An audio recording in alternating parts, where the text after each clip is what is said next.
I'll call this meeting of the Committee of the Whole meeting for the City of Elkhorn to order. It is 5 PM on November 3rd, 2025. Roll call, please. Tim Schroeder, Here. Peter Harvey, Here. Gary Payson Jr. is absent. Ron Dunwoody is absent. Scott McClory, Here. Ken Minell, Here. Dan Roberts. Here. Right, we just got one item, the food truck ordinance on the agenda. Who'd like to start here? Anybody? Yeah, I have a question for Chris. Chris, when you have like the Oktoberfest or your festivals, how many vendors do you have that are out of the state, from another state? I mean, just off the top, is there 2? Is there 10? I think for sure I know 2. Okay, And one is like from McHenry and the other one is from Crystal Lake. And they've been at our events for a significant amount of time. I just wondered how many we had, Scott, from other areas coming in. And usually you have how many? We had 14, we decreased it this year to give more room. We had 14. food 14 trucks.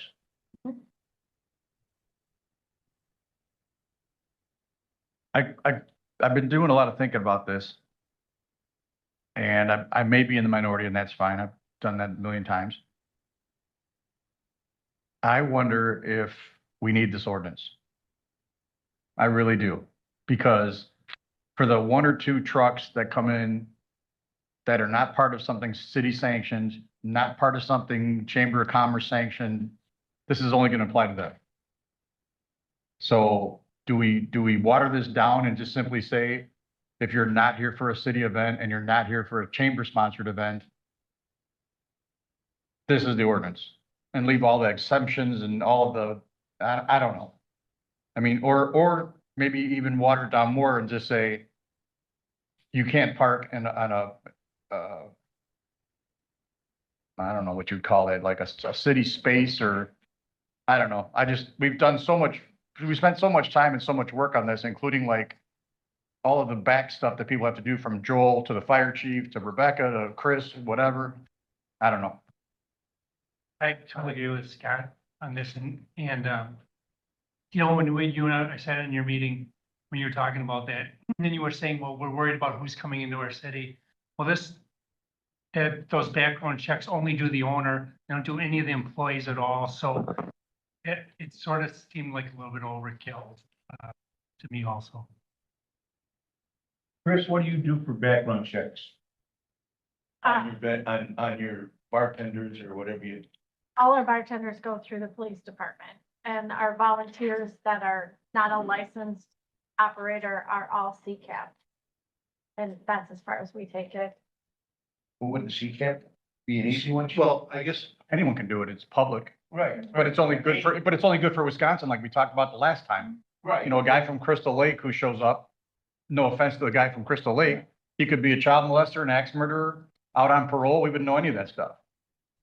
And didn't we also just talk about doing the owner of the vehicle and not all the employees? So, I Right. mean, he could be the best guy in the world, Right. and so. I guess I don't necessarily know if you need a background check on those that are employer or the owners. I don't see that as critical to this. I think the bigger issue that you want to maybe consider is where are they going to be permitted? And at least having an ordinance allows you to talk about that and discuss that and have some reasonings where or why. Because again, I think I would struggle with, if you're in a business parking lot, that the X number of parking stalls based on your ordinance that requires so many parking stalls, do you want to permit another food truck there? Then the parking becomes an issue for the business that is there already. So I think it's along those lines is how I would be looking at the ordinance. As far as the background check on the employees and the like, yeah, we have to do them on alcohol license because that's a requirement. But if Chris has a license, she could have her best friend working with her. That person doesn't have to be licensed. So they're working under Chris's purview. The same with the owner. I mean, they'd be working under the owner's license in this case, or if there was an issue. So I don't see the background check. I would get rid of a background check on employees or owners. But I think you may want to at least consider these regulations as far as the zoning and other likes that could be a concern. Where they're parked, are they a problem for motorist vision, those types of concerns? But we couldn't let him, under the current revisions, we couldn't let him park downtown because he'd be too close to a brick and mortar restaurant, correct? The way I mean, Within it was like 100 feet, I believe, from the. Yeah, so that would never work. So they could never park around the square unless it's a sanctioned event. Right. And then they couldn't park where they're parking now at O'Reilly's because they're too close to Culver's. Are they still far enough away? Did someone Yeah, check that? Yeah, I think it was far enough away, didn't you think, Chris, last time, that they were far enough away from? measured. Yeah, Okay. somebody did. And within the last couple of weeks, I haven't seen that truck there. Like he's, I know he's got 3 trucks, the same guy, because he has one in Delavan, he has, one in Whitewater, and he's got one that was for a long time here in Elkhorn. Maybe he wasn't making enough money and he pulled it, I don't know, but. And then one of the main reasons was, there was a state statute that was mentioned by the attorney last time, of leaving it there for an extended period of time, Right, like at O'Reilly's, like right, 14, 15 days, a Right. couple weeks. right. But what does that state statute read? Rebecca? So it is not a statute. It is actually a regulation handed down by, I believe it was the Consumer Protection Bureau for the state. And it is binding guidance for all food trucks. They must return to a service base once per 24-hour period. Oh, that's the point. That would work for me, and that was one of my main concerns. Yeah, that so it? that is already out there and is required to have any type of food truck license from the state, which is a general requirement regardless of where they're locating. All right, thank you. What'd you say, Chris? I don't understand that because. That they have to move them every 24 hours? Fair for 6 I, days. I thought he mentioned there are exceptions to that Okay. rule, if I recall. I mean, I'm shocked. Cause I'm like, I mean, yeah, that would. I mean, they said running places. are well. And in the case even with you, I mean, you only have 1-day events. But again, there can be, we admit, we're gonna make exceptions to the rule in a case. Well, if it's city sponsored or sanctioned by Chris, Right, yeah. that's exempt from the ordinance. but the one that will work for would be the one at O'Reilly's, Right, where you have to move. right, yeah. Come back the next day, you know, what. And I think we all know what the inference whether that's intended or not, the inference is it's a pain in the butt to pull it out every single day and bring it back every single day from wherever he lives, Madison or Walworth or whatever, versus dumping it and coming back for it a month later. Is that the message we want to send to him? Well, that's, I'm not Rebecca, thinking- isn't that already covered? He has to do that now, whether this Yeah. ordinance is based or not, so. Yeah, that is regardless of your ordinance. Change that. Right. How are we enforcing that? Well, that would be we can't enforce it. That's Department of Agricultural and Trade. So that's something that we wouldn't be enforcing. Whereas if you had an ordinance, then we could enforce that. What if the ordinance just boiled it all the way down to, it's gotta be moved every 24 hours and it can't be within X amount of feet of a restaurant, the city limits of Elkhorn? 2 statements, 2 little sentences. What else does it need? Aside from the CCAP background thing or whatever, which again is only as good as, the state it comes from, but. Again, I wouldn't recommend that. I guess my only, going back to would be the parking, like, if there is a parking concern at a business where they intend to go, that is something that you would want to probably still at least take into consideration. You don't want them to obstruct traffic. You don't want them to cause other crashes in the parking lot because of its location. And then, But you guys can't enforce something on private property on a parking lot anyway, could you? well, no, but there's parking calculations in your ordinances already for a business. Right. If they take away from those calculations and now those parking cars are going into the street or other locations, then I think you'd want something. Okay. And I know we do have some businesses that are right at the, Yeah, they are. yeah. they're crunched, so. Yeah. You know, if you put that trailer in there and you gotta have so many feet on each side in the front, it might be 3 spaces, you know, some instances. Well, Is there any concern about outdoor seating, signage, and amplification? That is a section in this ordinance, in this proposed ordinance, that kind of cuts down on food trucks potentially making a dining area or a de facto restaurant space outside of their truck. Is that still a concern, or is that something that we kind of want to just throw out at this point? might as well leave it in. Yeah. I mean, anyone could bring 20 folding tables and 30 sets of lawn chairs and take over O'Reilly's parking lot Yeah. and crank the tunes, even if it's like a boombox or something, or stereo out of your car. So yeah, I think we should probably leave that in there. I mean, if we're gonna launch the ordinance, I guess, maybe a lot of this stuff still needs to be in here, but as far as how often it's ever gonna be needed, I don't know. Well, I think what we Yeah, have, we cut it down some that it's, you're right, Yeah, like I said, maybe this is good. Maybe this is as bare bones as we can go. I don't know. right, and like the chief says, you know, at least it gives us.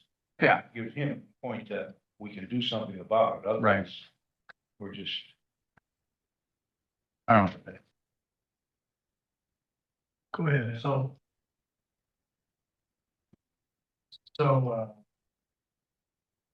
No problem with this.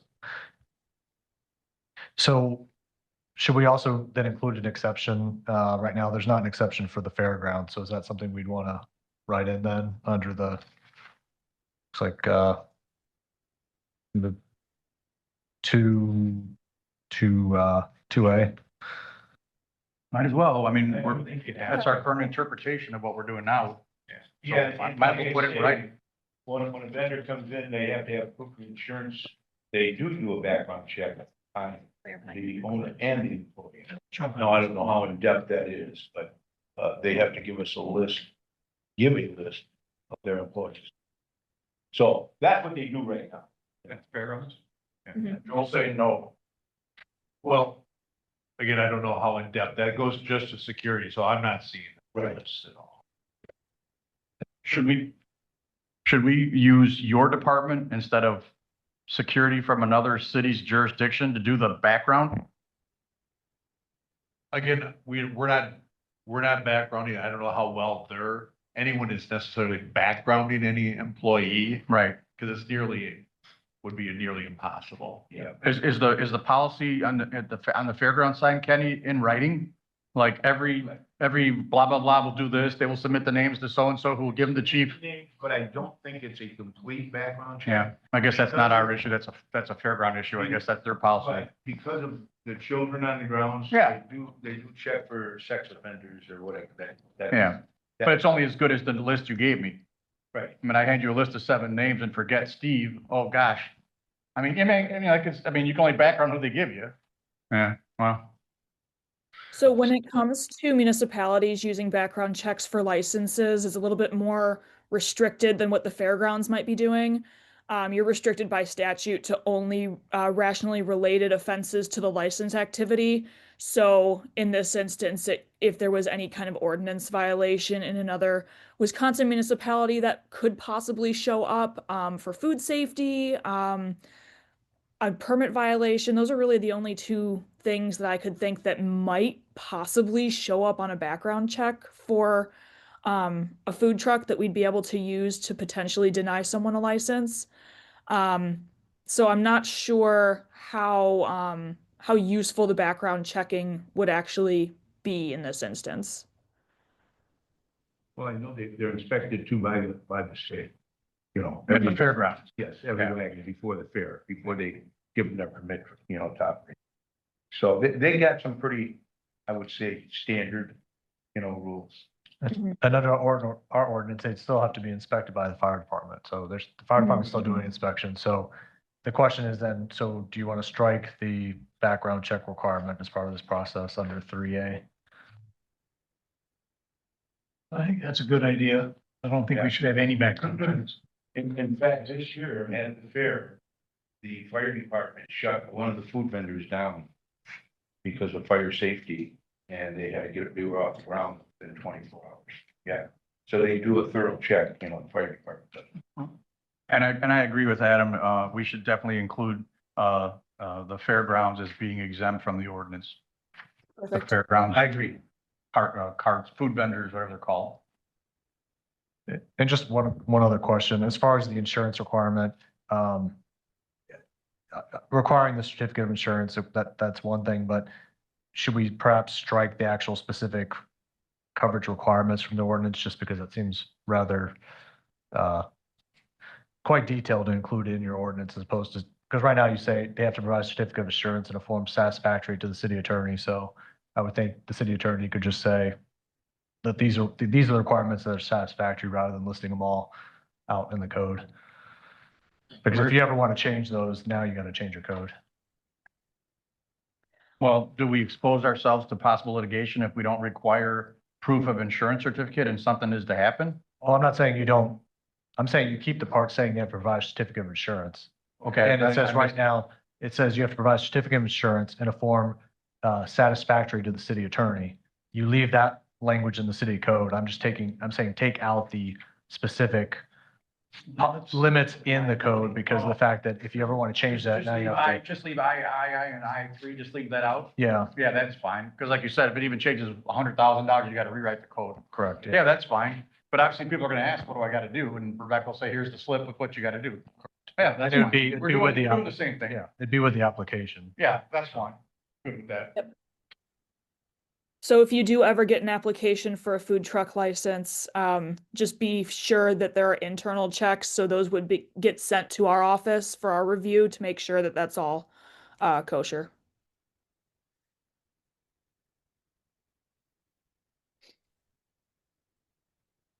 And Rebecca, just a question, what was the theory as far as having the city be named as an additional insured on these certificates?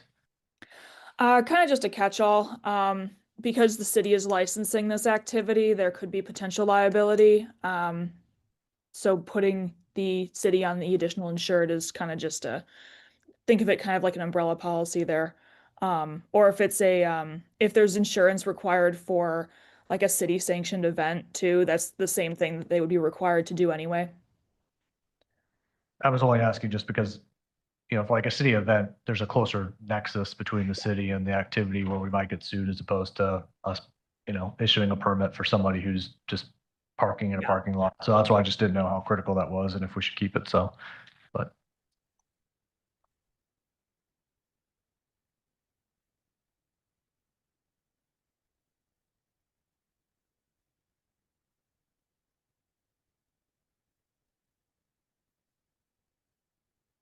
Does anyone have anything else to add? Are we of the like mind that we're getting rid of the background checks? Getting rid of the requirement of the limits of liability on the insurance? Get that off there. We're adding the fairgrounds. Rebecca's got them all, right? I have one question. I know where we're at. Rebecca, oh, Chris, you have a question? Yes, Oh, absolutely. You might have to come up so she can hear you.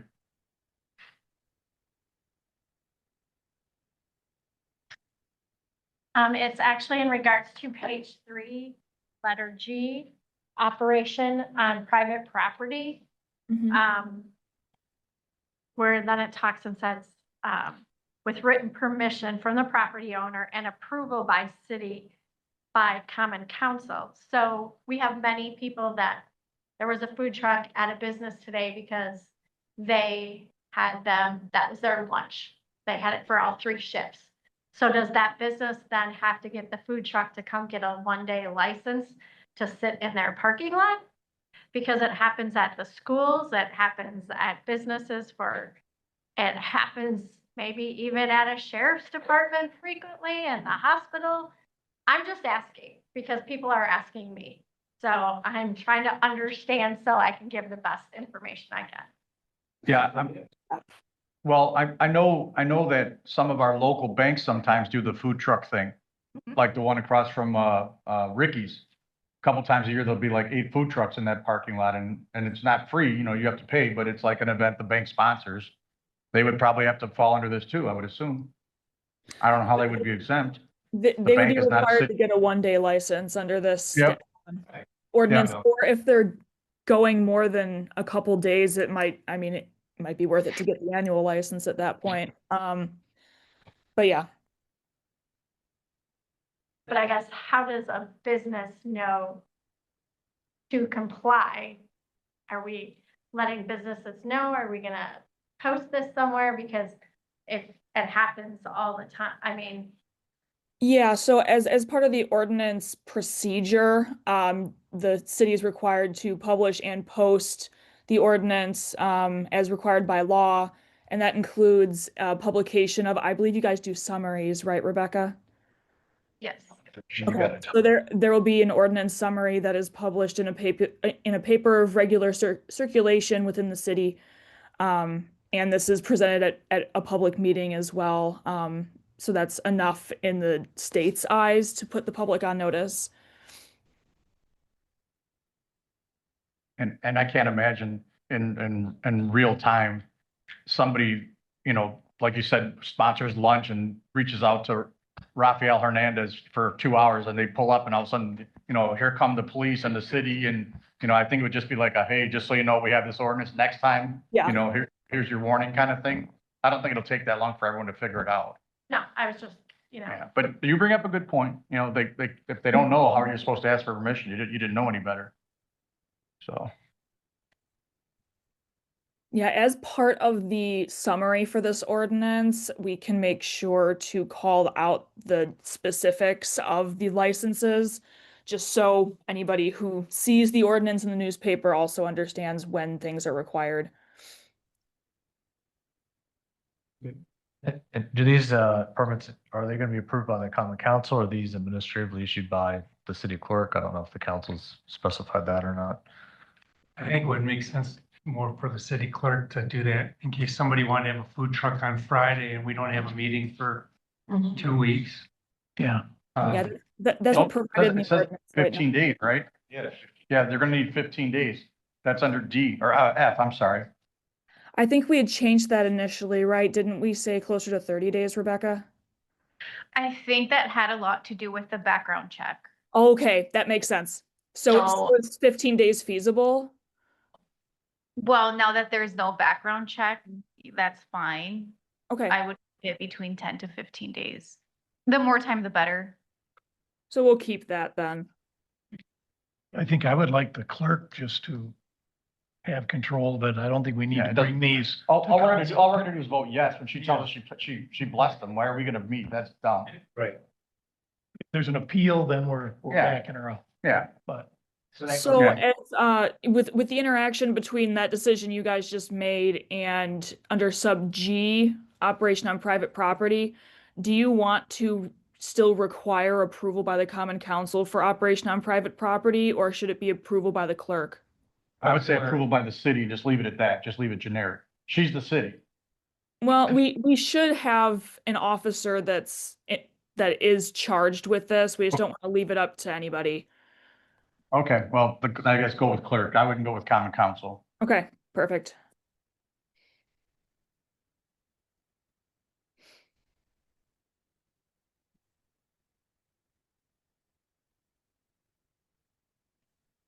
Anyone else have anything to add? Rebecca, do you have any questions for us? You know where we're going? Yep, no, I think I understand where you guys are going, and I can make the changes for you guys for your next council meeting, and hopefully we'll be able to move this along. Okay, great. Thanks so much. All right, yes, thank you, and have a good night. Yeah, you too. Anything else? You want a formal motion to approve it pending the Give it her directions. She'll come back with a revised. Okay, all right. Looking for a motion to adjourn. Motion to adjourn. Second. All right. We're adjourned.